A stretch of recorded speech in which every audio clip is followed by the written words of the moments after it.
So, on behalf of the University of Warwick and WMG, I would like to welcome you here to the Slate and tonight's event. So, the University of Warwick is a brand new, relatively speaking, university. It's coming up for its 60th birthday, and it's founded itself on innovation and creativity. And we've grown pretty rapidly, and we're a top 10 university in the UK and in the top 100 in the world. WMG is just a department in the University of Warwick, but it is one of the largest, with over 900 staff and just shy of 4,000 students. My role is to cover the education part of that, and I'll tell you more about it. So, the main aim of our education is to equip people with the skills that will help industry thrive and develop. And my role as Pro-Dean Education covers everything from outreach, events such as this, working with our WMG Academy schools, we've had a big cheer from tonight, and I look after our undergraduate provision. That includes our degree apprenticeships and full-time courses, and our very successful postgraduate courses as well, where we look at everything from smart and connected autonomous vehicles through to engineering business management courses. And alongside that, we can equip workers in industry with a variety of skills and upskilling them, whether that's to deal with AI and new technology, electric vehicles, making sure that Great Britain, the local region, remain competitive. So, you're going to hear lots of inspiring stories today, so I thought I'd talk a little bit about myself. Why did I want to be an engineer?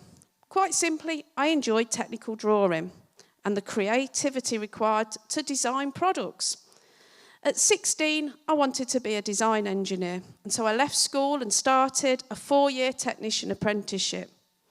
If I'm honest, I didn't fully understand what it meant to be an engineer. I didn't do anything practical at school or at home, and I didn't even study physics GCSE.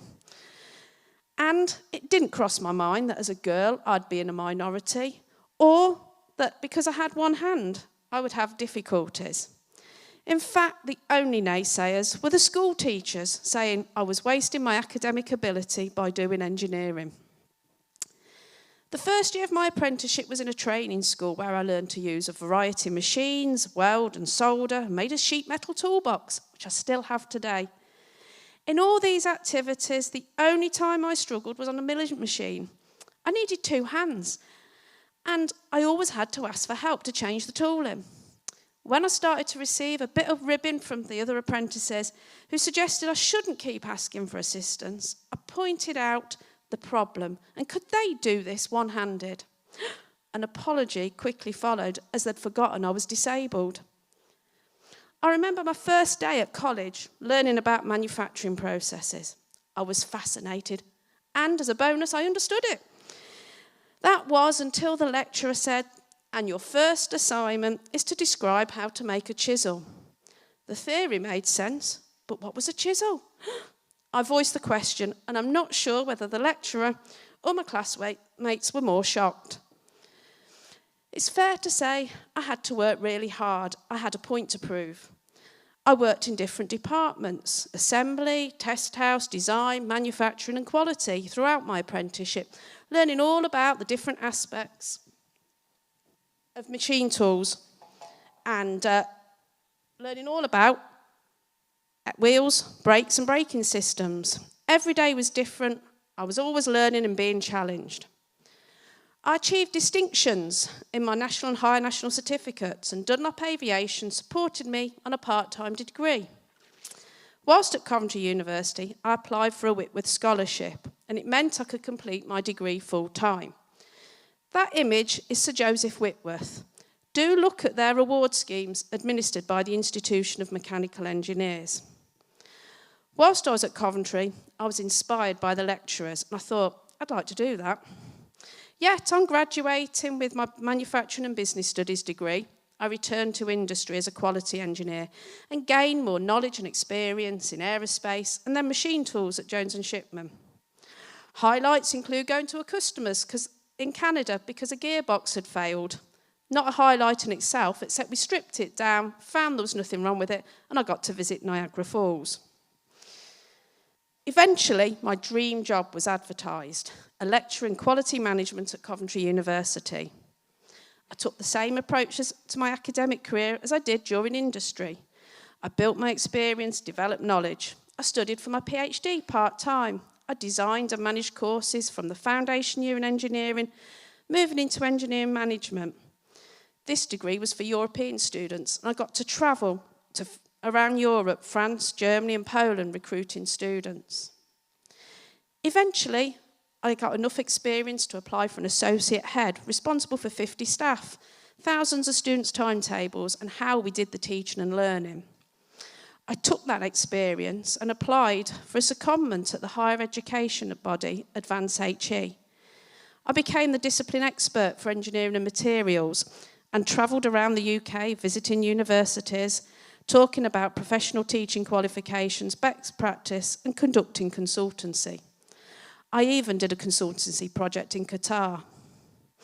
On returning to Coventry, I became head of department for aviation, aerospace, electrical and electronic engineering. A return to my aerospace roots, and I loved it. A restructure enabled me to become Associate Dean for Quality and Accreditation, again aligned to my industry background. Yet, I found myself away from students, so I applied here at Warwick to the School of Engineering for the head of teaching role. That was 5 years ago, and as the time came to an end, I then saw the opportunity in WMG. Without hesitation, I applied because WMG has this position between academia and industry, really suited me. So, to conclude, I'll share some reflections. Being a minority, be that female or disabled, has not impacted my achievements. Throughout my career, I've focused on ensuring I enjoy what I do. I've embraced challenges and continued to expand my knowledge and experience. So by building my skill set, I've equipped myself for the roles as they have emerged. I wonder what the teachers who said I should not pursue engineering would think if they saw me now. So I say, ignore the voice that says you cannot or should not. Instead, always give it a go. Work hard, find your way to achieve your aspirations. With determination and resilience, anything is possible. So that brings me, I think my story demonstrates that engineering is for everyone. I think it doesn't matter what your background, where you belong, everyone belongs in engineering. It doesn't matter whether you start at 16, 18, or change careers later in your life. There's a career opportunity for everybody. And there's multiple pathways. Within engineering, it is such a broad discipline. There's something for everybody. So, with that, I hope you enjoy tonight. I hope you have lots of questions for the guest speakers later. Thank you.